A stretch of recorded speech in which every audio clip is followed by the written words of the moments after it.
Saudara, mari kita berdoa sekali lagi memohon berkat pimpinan Tuhan waktu kita merenungkan firman Tuhan. Kami datang kepadamu lagi ya Tuhan, kami bersyukur untuk hari ini, kami boleh beribadah bersama-sama, kami menyanyikan pujian bagimu, dan sekarang kami akan membaca, merenungkan sebagian firman-Mu.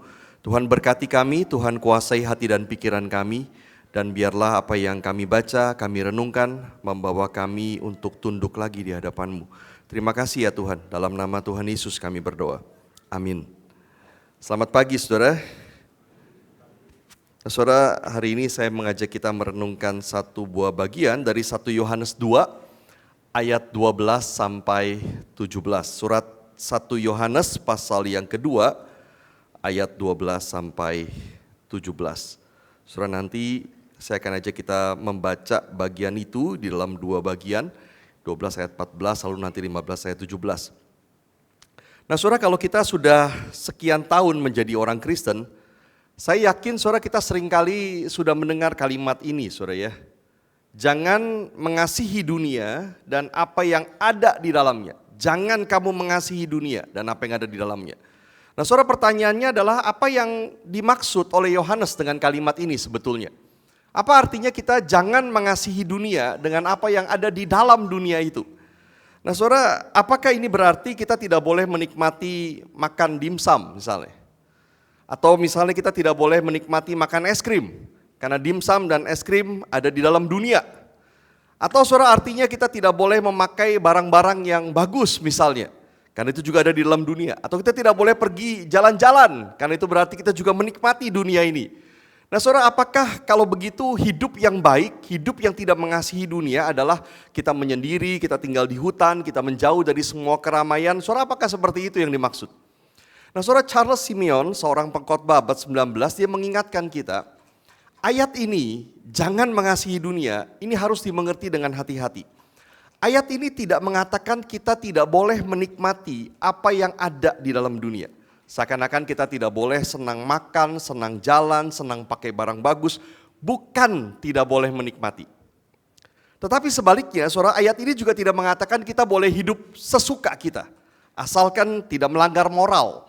Nah saudara, banyak orang berpikir begitu, saya nggak nyolong kok, saya nggak merugikan orang kok, apa salahnya saya hidup begini. Tapi saudara, ayat ini mengingatkan hidup kita bukannya boleh sesukanya.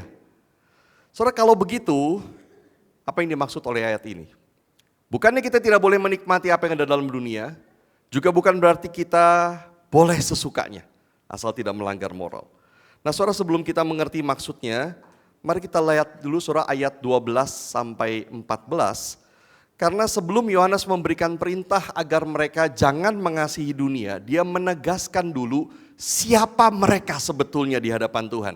Itu di ayat 12 sampai 14. Saudara, mari kita lihat bagian itu, saya akan bacakan. Aku menulis kepada kamu anak-anakku sebab dosamu telah diampuni oleh karena namanya. Aku menulis kepada kamu bapak-bapak karena kamu telah mengenal Dia yang ada sejak semula. Aku menulis kepada kamu orang-orang muda karena kamu telah mengalahkan yang jahat. Dia ulangi sekali lagi. Aku menulis kepada kamu anak-anak karena kamu mengenal Bapa. Aku menulis kepada kamu bapak-bapak karena kamu mengenal Dia yang ada sejak semula.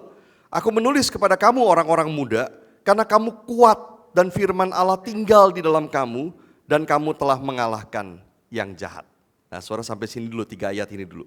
Saudara, kalau saudara perhatikan pada waktu menulis kepada jemaat di dalam ayat 12 sampai 14 ini, Yohanes menggunakan 3 istilah. Anak-anak, bapak-bapak, dan orang-orang muda. Aku menulis kepada kamu anak-anakku, aku menulis kepada kamu bapak-bapak, aku menulis kepada kamu orang-orang muda. Dan 2 kali dia ulangi itu. Nah saudara, ini memang adalah kategori usia. Tetapi sebetulnya Yohanes tidak menyebutkan 3 kategori usia. Kids, youth, adult. Seakan-akan kan begitu saudara ya. Anak-anak, orang muda, lalu bapak-bapak. Saudara, dia tidak menyebutkan 3 kategori usia sebetulnya. Melainkan hanya 2 kategori usia. Karena saudara, Yohanes menggunakan istilah anak-anak untuk menyebut semua pembacanya atau semua jemaatnya. Karena dia adalah rasul, dia punya otoritas atas mereka, dan waktu menulis surat ini dia sudah sangat lanjut usianya. Maka dia menyebut jemaatnya sebagai anak-anak. Saudara, maka anak-anak adalah untuk semua jemaat. Lalu kemudian dia menyebut dua kategori usia, yaitu bapak-bapak. Saudara, termasuk di dalam bapak-bapak ini pasti adalah ibu-ibu, om, tante, opa, oma, semua masuk di situ. Bapak-bapak artinya yang senior, lalu ada orang-orang muda. Oke, saudara, mari kita melihat apa yang dia katakan terlebih dahulu tentang semua jemaatnya atau yang dia sebut anak-anaknya ini. Di dalam ayat 12, saudara, dia berkata begini, aku menulis kepada kamu hai anak-anak sebab dosamu telah diampuni karena namanya. Di ayat 14 dia mengulangi lagi, aku menulis kepada kamu hai anak-anak karena kamu mengenal Bapa. Nah, saudara, ini adalah untuk semua jemaat. Dia berkata semua jemaat, kamu semua orang Kristen, anak-anakku, semua sudah diampuni dosanya dan mengenal Allah Bapa. Saudara, ini penegasan yang sangat penting. Sepanjang suratnya, saudara, Yohanes sudah mengingatkan mereka, jangan hidup lagi dalam kegelapan, jangan lagi berdosa, jangan lagi membenci satu sama lain. Sekarang dia tambahkan lagi, jangan mengasihi dunia. Saudara, mengapa dia perlu memperingatkan mereka untuk banyak hal seperti ini? Saya kira sederhana, karena mereka bukan saja sangat mudah untuk jatuh, mudah untuk hidup dalam kegelapan, mudah berdosa, mudah membenci satu sama lain, mudah mengasihi dunia. Tetapi mereka juga memang sering kali jatuh ke sana. Artinya saudara, hidup mereka sebagai jemaat masih banyak dosa, masih banyak kegagalan. Nah, saudara, kita tidak tahu bagaimana kehidupan mereka, tapi kita bisa menduga. Mereka mungkin masih terlibat dalam berbagai perbuatan dosa, curang dalam berdagang, jahat kepada tetangga, dendam kepada sesama saudara, mengikuti hawa nafsu dan lain sebagainya. Saudara, itu kehidupan jemaat. Maka di tengah segala peringatan yang dia berikan itu, Yohanes mengingatkan mereka siapa mereka. Sekalipun kamu masih sering berdosa, sekalipun kamu masih sering gagal mengasihi, sekalipun kamu masih sering hidup seperti orang yang mengasihi dunia, Yohanes mengingatkan kamu sudah diampuni dosanya. Kamu mengenal Allah Bapa. Dan ini penting sekali. Saudara, satu kali saya pergi ke rumah doa bersama dengan beberapa orang teman. Sudah lama, saudara, beberapa tahun yang lalu. Di sana kemudian kami mengambil waktu untuk berdoa masing-masing secara pribadi. Dan waktu kemudian berdoa sendirian, saudara, saya memikirkan hubungan saya dengan Tuhan. Kalau saya memanggil Tuhan, saya harus panggil dia dengan nama apa? Nah, saya memikirkan beberapa nama. Saya bisa menyebut dia gembala yang baik, Allah yang perkasa. Nah, saya merenungi satu persatu nama-nama itu yang untuknya saya bisa memanggil nama Tuhan. Lalu saya berpikir, saudara, kemudian terbalik begini. Kalau Tuhan memanggil saya, dengan nama apa Tuhan akan memanggil saya? Saya teringat, saudara, kemudian akan banyak dosa, kegagalan saya. Saya teringat akan betapa seringnya saya menyakiti hati Tuhan. Tetapi kemudian ada satu kata yang muncul berulang kali, saudara, di dalam pikiran saya. Anak. Maka saya menyadari begini, saudara, sekalipun Allah bisa memanggil saya sebagai anak yang bandel, anak yang kurang ajar, anak yang memberontak, atau apapun itu, anak yang berdosa, anak yang gagal terus, apapun sebutannya, tapi judulnya tetap sama. Anak. Dan saya menangis, saudara, waktu itu, karena betapapun seringnya saya gagal, betapapun besarnya dosa saya tetap anak Allah dan dosa saya sudah diampuni. Saudara, maka betapa berharganya ketika Yohanes mengingatkan jemaat, hai anak-anakku, kamu sudah diampuni dosanya, kamu mengenal Bapa, sekalipun hidupmu masih seperti itu. Saudara, kalau saudara ingat beberapa bulan lalu, saya pernah berkhotbah, saya mengutip kisah dari William Willimon, seorang profesor teologi. Dia bercerita pada waktu dia remaja dan di hari Jumat malam atau Sabtu malam waktu dia mau pergi pesta dengan teman-temannya. Mamanya itu sambil mengantar dia selalu akan berkata, don't forget who you are. Selalu ngomong begitu. Soalnya dia tahu maksudnya, mamanya bukan takut dia hilang ingatan, amnesia, lalu lupa nama, lupa alamat begitu. Tapi mamanya berpesan bahwa di tengah pesta, di tengah berbagai macam orang, jangan sampai kamu lupa imanmu, don't forget who you are. Jangan lupa kamu adalah anak yang dibesarkan selama ini dalam keluarga ini. Nah, saudara, Alkitab memberikan kisah yang mirip. Satu kali, saudara, ada seorang anak berkata kepada ayahnya, berikan kepadaku warisan dan aku akan pergi. Anak itu kemudian pergi ke negeri yang jauh, foya-foya, kemudian jatuh miskin sampai hidup di kandang babi. Tapi satu kali Yesus berkata, anak itu berhenti dan sadar apa yang aku lakukan di sini. Aku kelaparan di sini, aku hidup seperti babi di sini, padahal aku punya bapak, aku punya rumah di sana. Anak itu ingat siapa dirinya dan dia mulai berjalan pulang. Dan pada waktu dia bertemu dengan bapaknya, bapaknya tidak melakukan upacara pengangkatan anak ulang. Dari dulu dia adalah anak bapaknya. Waktu dia pergi, waktu dia sampai hidup seperti babi, dia tetap anak bapaknya, tidak pernah berubah. Maka yang perlu dilakukan anak itu adalah ingat siapa dia. Pulang. Dan bapaknya menerimanya lagi. Don't forget who you are. Saudara, saya kira mungkin dalam cara yang berbeda Yohanes mengatakan yang sama di sini. Seperti apapun hidupmu, don't forget who you are. Kamu sudah diampuni dosanya. Kamu mengenal Bapa. Sekarang saudara yang kedua, dia berkata tentang bapak-bapak atau ibu-ibu, om-om, tante-tante, opa-oma, semua saudara masuk di sini. Dia berkata surah ayat 13a dan 14. Aku menulis kepada kamu bapak-bapak karena kamu telah mengenal Dia yang ada sejak semula. Kalimat yang sama diulangi lagi di ayat 14. Aku menulis kepada kamu bapak-bapak karena kamu telah mengenal Dia yang ada sejak semula. Nah, saudara, mengapa ditekankan bahwa mereka mengenal Allah yang ada sejak semula? Ada beberapa kemungkinan. Bisa mungkin yang dimaksud adalah ini menekankan karakter Allah yang tidak berubah. Dari selama-lamanya sampai selama-lamanya. Allah tidak berubah. Tetapi saudara, bisa juga Yohanes sedang mengingatkan mereka akan kesetiaan Allah yang tidak berubah di dalam hidup mereka. Dan saya kira salah satu kelebihan dari orang-orang yang usianya lebih lanjut adalah mereka memang sudah mengalami sangat banyak penyertaan Tuhan. Maka mereka bisa bersaksi bahwa Allah itu setia. Saudara yang usianya 40-an, 50-an, di atas 60. Kalau saudara mengenal Tuhan sejak kecil, saudara adalah orang yang beruntung karena saudara bisa melihat sangat jauh ke belakang, jauh sekali ke belakang, bagaimana Tuhan memelihara saudara. Dan saudara bisa bersaksi betapa Tuhan setia sampai hari ini. Kalaupun saudara mengenal Tuhan waktu dewasa, saudara bisa menelusuri bagaimana Tuhan yang dulu belum engkau kenal itu sudah menuntunmu dari kecil sampai akhirnya engkau bisa percaya kepada Tuhan, menerima keselamatan dan hari ini bisa ada di sini. Bapak-bapak, ibu-ibu, om, tante, opa, oma, kamu telah mengenal Dia yang ada sejak semula.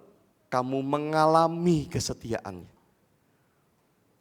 Ini yang kedua yang Yohanes katakan kepada jemaat yang lebih senior. Dan yang ketiga saudara, dia berkata kepada orang-orang muda, jemaat-jemaatnya orang-orang muda. Di ayat 13b dia berkata, aku menulis kepada kamu wahai orang-orang muda, karena kamu telah mengalahkan yang jahat. Ditambahkan di ayat 14, aku menulis kepada kamu wahai orang-orang muda, karena kamu kuat dan firman Allah tinggal di dalam kamu, dan kamu telah mengalahkan yang jahat. Saudara, kita tidak tahu pasti apa yang dimaksud dengan yang jahat di sini. Mungkin itu dosa, mungkin itu kehidupan yang penuh nafsu, mungkin bahkan ajaran sesat yang beredar waktu itu.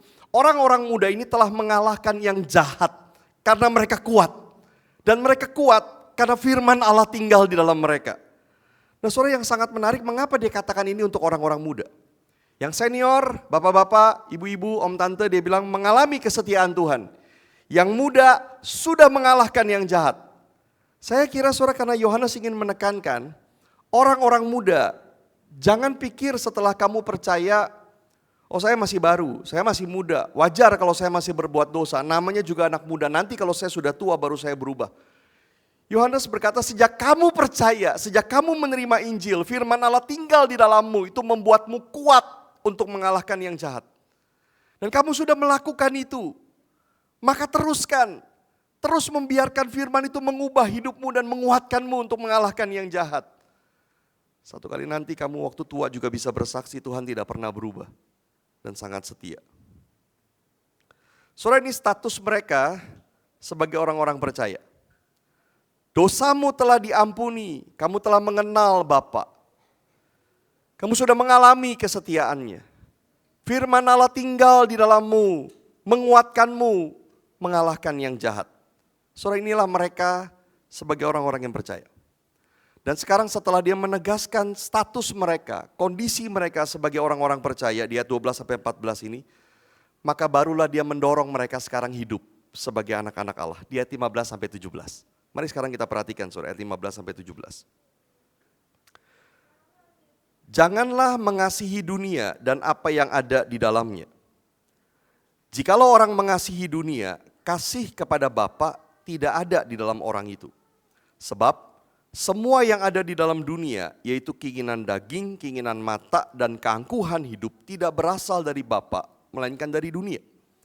Dunia ini sedang lenyap dengan keinginannya, tetapi orang yang melakukan kehendak Allah tetap hidup selama-lamanya. Surah ayat 15 terlebih dahulu. Janganlah mengasihi dunia dan apa yang ada di dalamnya. Jikalau orang mengasihi dunia, kasih kepada Bapa tidak ada di dalam orang itu. Surat Yohanes ditujukan kepada orang Kristen. Mereka orang yang dia sebut sudah diampuni dosanya, sudah mengenal Allah. Maka pertanyaannya saudara, apakah mungkin seorang yang percaya, yang sudah mengenal Allah, sudah diampuni dosanya, menjadi begitu tertarik dan mengasihi dunia, sampai kasihnya kepada Allah menjadi dingin atau tidak ada? Saudara, jawabannya adalah iya. Dan Yohanes katakan di sini adalah, jangan biarkan itu terjadi. Don't let it happen. Berhati-hatilah agar itu tidak terjadi kepadamu. Jangan sampai kemudian kamu yang sudah percaya ini mengasihi dunia begitu rupa sampai kasihmu kepada Bapa menjadi tidak ada. Saudara, istilah dunia di dalam Alkitab punya beberapa arti. Kadang-kadang saudara artinya adalah bumi ini. Kadang-kadang artinya adalah manusia di dalam bumi ini. Kadang-kadang artinya adalah kesenangan dunia yang menjauhkan manusia dari Tuhan. Dan dunia yang dimaksud di sini jelas artinya bukan semua hal yang ada di bumi ini. Jangan mengasihi apa yang ada di bumi ini. Bukan itu saudara maksudnya. Juga jelas bukan maksudnya adalah manusia yang di dalamnya. Jangan mengasihi manusia yang ada di dunia. Bukan itu maksudnya. Maka yang Yohanes maksudkan dengan dunia adalah kesenangan dunia yang menjauhkan manusia dari Tuhan. Kalau kamu mengasihi itu, kasihmu kepada Bapa akan menjadi tidak ada. Di ayat 16 saudara, Yohanes kemudian menjelaskan yang dia maksud dengan dunia adalah keinginan daging, keinginan mata, serta keangkuhan hidup. Saudara, keinginan daging sebetulnya adalah keinginan kita sebagai manusia. Tidak ada yang salah saudara dengan keinginan-keinginan kita yang diciptakan Allah di dalam diri kita. Tidak ada yang salah dengan itu. Tapi yang salah adalah cara kita memuaskan keinginan-keinginan itu. Saudara, maka apapun yang kita inginkan, makanan, kasih sayang, penerimaan, semua diberikan oleh Allah. Mereka diberikan Allah untuk memberkati kita. Tetapi semua hal itu bisa memperbudak kita ketika kita memuaskannya dengan cara yang salah. Keinginan mata, saudara. Itu berarti kita menginginkan apa yang kita lihat. Saudara, contoh yang paling tepat mungkin adalah Daud. Ketika dia berjalan di atas istana, dia melihat Batsheba. Dia melihat dan dia memutuskan, saya menginginkan dia. Dan dia mengambilnya. Saudara, itu keinginan mata. Dan bisa sangat banyak yang kita lihat, kita inginkan, dan kita ambil. Dan ketiga adalah keangkuhan hidup. Menginginkan popularitas, menginginkan orang melihat saya spesial dan penting.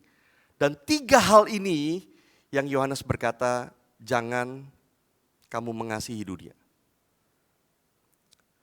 Saudara, saya ingin memperjelasnya begini. David Allen, seorang pengkhotbah, dia menyebutkan dengan lebih detail beberapa hal yang menjadi tanda bahwa kita mengasihi dunia.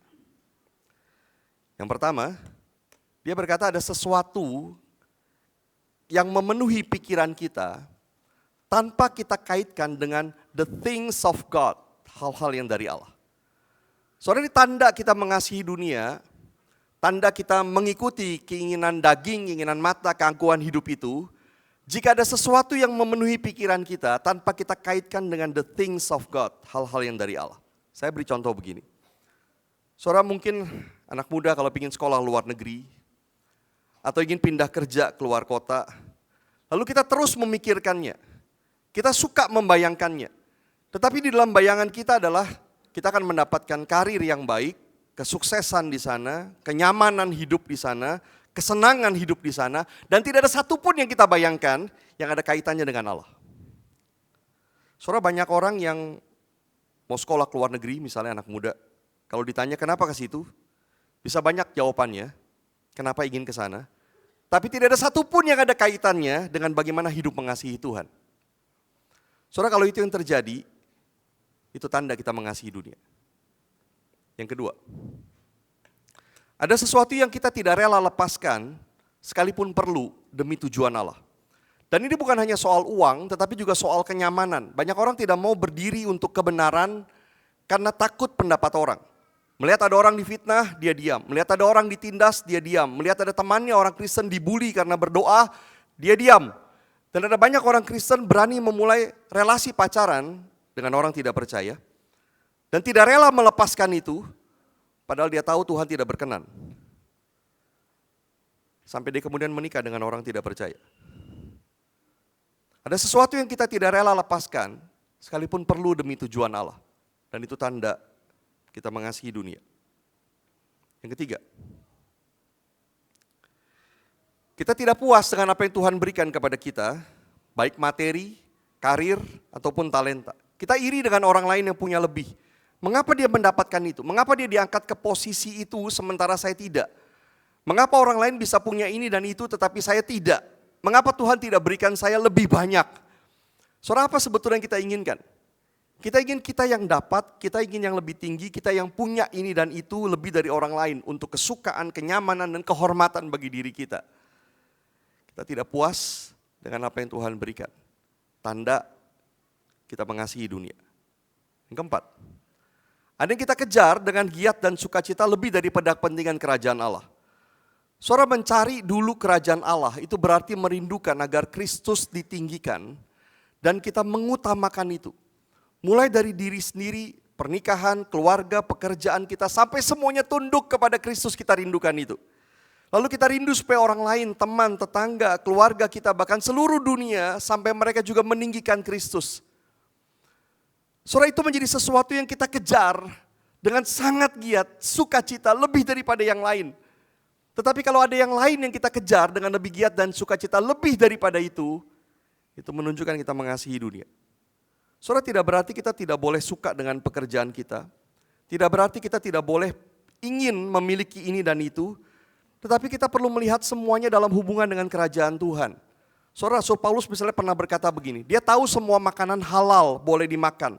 Tapi dia berkata kalau makanan tertentu menjadi batu sandungan, karena ada orang berpikir harusnya orang Kristen tidak boleh makan.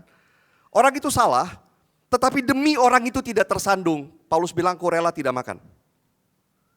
Dia memikirkan makanan pun di dalam hubungan dengan kerajaan Tuhan. Dia memikirkan apapun dalam hidupnya dalam hubungan dengan kerajaan Tuhan.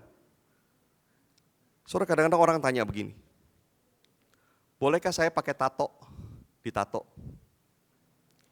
Bolehkah saya suka koleksi tas mahal misalnya? Bolehkah saya mengejar karir, uang, atau kehidupan keluarga? Saudara, sebetulnya jawabannya mari mulai dengan bertanya apa hubungannya dengan kerajaan Allah. Apakah itu berguna? Apakah itu membangun untuk kepentingan kerajaan Allah? Dan kita mulai menjawab dari situ. Ini kelima, saudara. Tanda yang kelima, dia berkata bangga dengan sesuatu yang kita capai atau kita miliki dan marah ketika orang lain tidak menghargai itu. Saudara, contoh sederhana adalah begini, kalau kita punya uang, lalu kita masuk ke sebuah restoran dan kemudian tidak dianggap oleh pelayannya. Kita marah, lalu kita ingin bisa berkata kepada pelayannya, tahu gak siapa gua? Apapun bentuknya, tapi intinya kita bangga dengan kehebatan kita, dengan harta kita, dan kita ingin tunjukkan itu agar kita dihormati. Kita bangga dengan sesuatu yang kita capai, kita miliki, dan kita marah ketika orang lain tidak menghargai itu. Saudara, maka tiga hal ini, keinginan daging, keinginan mata, keangkuhan hidup, dan dunia punya cara untuk memuaskan semua keinginan itu. Saudara, waktu Yesus dicobai oleh setan di padang gurun, tiga pencobaan utama yang dihadapi Yesus adalah tiga hal yang sama. Keinginan daging. Jika engkau anak Allah, ubah batu ini jadi roti. Pencobaan itu saudara datang ketika Yesus setelah berpuasa 40 hari. Dia bukan lapar lagi, lapar banget saudara. Maka setan datang dan berkata, mari puaskan dengan cara yang salah. Lihat batu itu, mungkin batunya pun bentuknya mirip seperti roti. Dan di padang gurun saudara, di tengah kelaparan itu tambah bikin lapar. Engkau anak Allah, ubah batunya jadi roti. Itu milikmu, engkau bisa lakukan, tidak perlu tunggu Allah. Keinginan daging. Lalu Yesus dibawa untuk melihat dunia dengan segala kemegahannya, kemewahannya, kuasanya, gemerlapnya, keinginan mata. Dan setan menawarkan untuk memuaskan itu asal Yesus menyembahnya. Dan terakhir Yesus dibawa ke tempat yang tinggi di bait Allah, lalu setan berkata, jatuhkan dirimu ke bawah, karena Alkitab berkata malaikat akan mengangkatmu. Engkau tidak akan jatuh ke tanah. Orang akan kagum kepadamu, mereka akan mengasihimu, mereka akan memujamu, keangkuhan hidup. Saudara, setan tidak kreatif. Dari dulu pencobaan yang diberikan seputar itu saja. Tapi manusia jatuh lagi dan jatuh lagi dalam jebakan yang sama. Keinginan daging, keinginan mata, keangkuhan hidup. Cuman itu yang dia punya. Tetapi setan memaksimalkan itu, maka kita terus menerus melihat dunia berkata, aku punya cara untuk memuaskanmu. Nah, saudara, Yohanes menegaskan di ayat 15 begini. Jikalau orang mengasihi dunia, kasih kepada Bapa tidak ada di dalam orang itu. Karena dua hal ini tidak mungkin berjalan bersama. Saudara, kita tahu bahwa ada hal-hal yang memang tidak bisa cocok dan tidak mungkin jalan bersama. Saudara tidak bisa sikat gigi sambil bersiul. Kecuali sikat gigi palsu, saudara ya, tidak bisa. Saudara tidak bisa mandi sambil main basket, tidak mungkin. Saudara, maka ketika kita mengasihi dunia, tidak mungkin kita juga mengasihi Allah. Kasih kita kepada Allah akan menjadi dingin. Yohanes berkata kasih kita kepada Allah tidak ada lagi. Dan terakhir saudara di ayat 17, dia memberi alasan terakhir mengapa jangan mengasihi dunia. Karena dunia ini sedang lenyap dengan keinginannya, tetapi orang yang melakukan kehendak Allah tetap hidup selama-lamanya. Segala sesuatu yang tidak berasal dari Allah perlahan-lahan akan semakin lenyap. Bukan cuma dunia dengan segala keinginannya yang sedang lenyap, tetapi juga manusia yang mengasihi dunia. Mereka sedang binasa. Kontras dengan orang yang melakukan kehendak Allah tetap hidup selama-lamanya. Saudara, Yohanes memberikan peringatan ini kepada kita anak-anaknya yang sudah diampuni dosanya, sudah mengenal Allah. Para orang tua sudah mengenal kesetiaan Allah. Para anak muda sudah mengalahkan yang jahat. Dia berkata kepada orang-orang seperti ini kepada kita. Maka yang Yohanes minta adalah, kalau kamu seperti itu, hiduplah sebagai anak-anak Allah. Jangan seperti orang yang akan binasa. Kita tidak seharusnya ambil bagian di dalam hal yang sedang lenyap. Tapi kita seharusnya ambil bagian di dalam hal yang kekal. Yang bertahan sampai selama-lamanya. Saudara, saya ingat kalimat ini. Saudara mungkin seringkali juga melihat kalimat ini. He is no fool who gives what he cannot keep to gain that which he cannot lose. Bukanlah orang bodoh yang memberikan apa yang tidak dapat dia simpan untuk memperoleh apa yang tidak dapat hilang. Kalau saya balik, betapa bodohnya kita yang mengasihi dan mempertahankan apa yang sebetulnya tidak dapat kita simpan dan karenanya kita kehilangan yang kekal. Betapa bodohnya kita mempertahankan apa yang tidak dapat kita simpan sebetulnya memang. Dan karena kita mempertahankan itu kita kehilangan apa yang kekal. Kamu sudah diampuni dosanya. Kamu mengenal Allah Bapa. Kamu mengalami kesetiaannya. Kamu sudah mengalahkan yang jahat. Jangan hidup sebagai orang bodoh. Dua reflection questions bagi kita. Saudara, mari kita ambil sikap berdoa sambil kita berespon kepada firman Tuhan. Yang pertama, saudara, dalam hal apa kamu masih mengasihi dunia?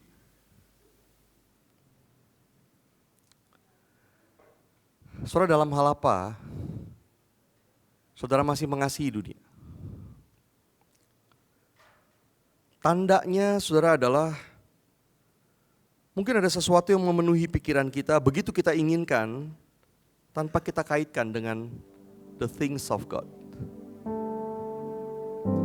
Atau ada sesuatu yang tidak rela kita lepaskan, sekalipun perlu demi tujuan Allah. Atau kita tidak puas dengan apa yang Tuhan berikan kepada kita, materi, karir, talenta, dan kita iri dengan orang lain. Atau ada yang kita kejar dengan giat dan sukacita lebih daripada kepentingan kerajaan Allah.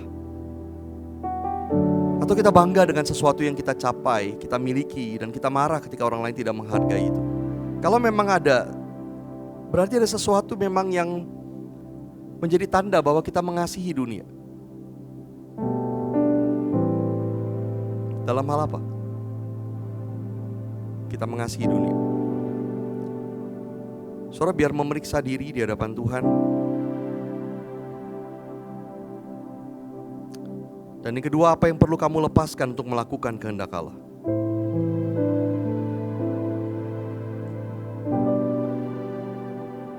Yohanes berkata, dunia sedang lenyap dengan keinginannya, tapi orang yang melakukan kehendak Allah tetap hidup selama-lamanya. Apa yang perlu kita lepaskan untuk kita boleh melakukan kehendak Allah? Mengambil bagian dalam yang kekal. Saudara masing-masing berdoa kepada Tuhan.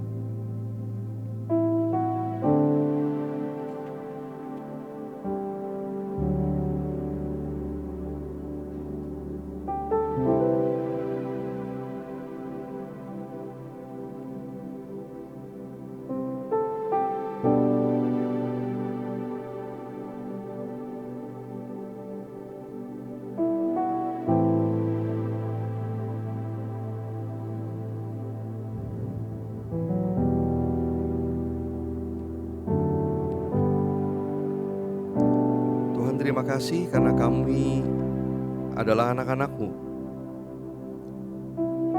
Kami boleh diampuni dosanya, kami mengenal Engkau. Kami yang sudah sekian lama hidup dalam dunia, kami boleh bersaksi akan kesetiaan-Mu yang tidak pernah berubah. Firman-Mu tinggal di dalam kami dan kami sudah mengalahkan yang jahat bersama dengan Engkau. Tuhan, tolong kami biar kami tidak hidup sebagai orang bodoh. Jangan biarkan kami mengasihi dunia. Tuhan, arahkan hati kami terus kepadamu. Melakukan kehendak-Mu lebih daripada apapun. Engkau tahu hidup kami, bahkan lebih daripada kami. Selidiki hati kami dan tunjukkan kepada kami ya Tuhan, apa yang perlu kami rubah. Kami mohon anugerah dan pertolongan. Di dalam nama Tuhan Yesus, kami berdoa.